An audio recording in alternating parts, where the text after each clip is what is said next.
Hello and welcome to this TAP presentation on online shopping. And TAP stands for Technology Access Program, and TAP is part of Somerville-Cambridge Elder Services. In this workshop, we're going to talk about tips and tricks for shopping online and how to shop safely online. So, some tips and tricks. Definitely create accounts on sites that you shop on. Don't just shop as a guest.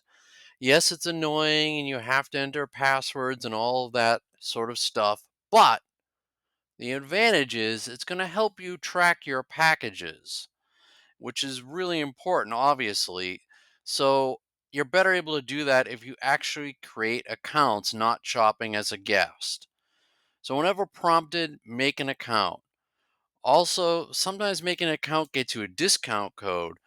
And make sure you record the password for the account. And if you get a discount code, make sure you get that discount code and record it as well so you can use it when you're checking out.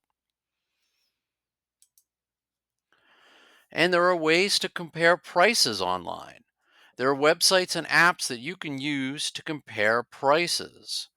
Shopping.com is one, and there are apps that you can use as well, but I would be careful with the apps because they may eat up a lot of resources on your phone. But Price Grabber and Nextag are other useful sites that you can try.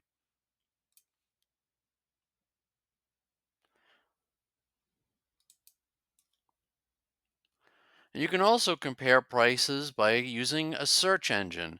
If you're to go to Google and start searching for a product, this displays more results than just putting the name of an item in, and you can get more comparisons on prices.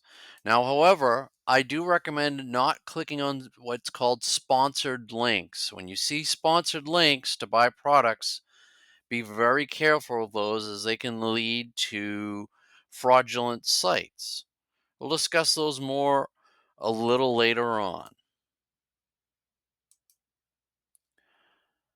Now, when you create accounts, I don't recommend that you keep credit cards on file for too many websites. The more sites you have your credit card info on, the more likely it is to get hacked. Don't leave your credit card on file on too many websites. I know it's a little tedious to re-enter your credit card info, but most sites let you choose whether to keep a card on file or not. I suggest for most sites to choose not to do so.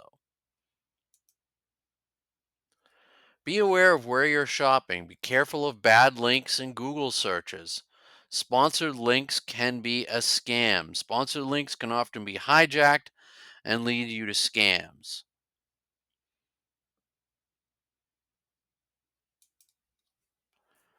Know where you're shopping. Again, be careful of bad links in Google searches. This sponsored link is most likely good because it's Amazon, and Amazon pays Google a lot of money.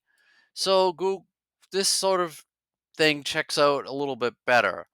But you can also see that the link is correct because you can see it says Amazon.com right in the link. Still, I recommend avoiding the links because sometimes they can be hijacked. Now, here's an example of a bad link. The top link is for supposedly for an official site, but it got hacked, and you can see how the address is actually different and how the bottom one is good. And again, it's not the sponsored link. The sponsored ad at the top is fake. How do you tell? Well, again, look at the addresses are kind of different. They're really close though, but they're definitely different.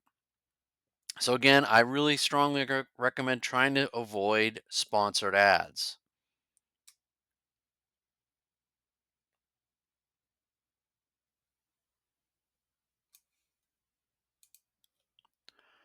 And one other recommendation I would make is I would say to avoid Temu. You've probably heard a lot about Temu, but we can't recommend them. We've had too many of our participants have bad experiences with Temu.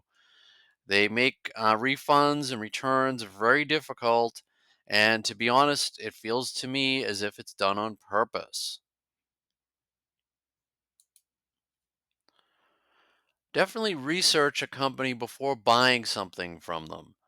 If you do a quick search on the internet about a company, you can find info on them and it will tell you if the company has a good reputation or not. If you see a lot of negative comments about a site, then don't buy from them. Most sites do have some negative comments about them, but if you see a lot of negative comments about them, avoid that site. Well, thank you for your time. I hope you got something out of this workshop. And remember, at Cambridge, Somerville-Cambridge Elder Services, we're here to help you. Definitely contact us if you need some assistance at 617-628-2601. You can email us at info@eldercare.org, or you can find us at eldercare.org. And please take advantage of our services and contact us if you need help. Thanks, and I hope you had a great rest of your day.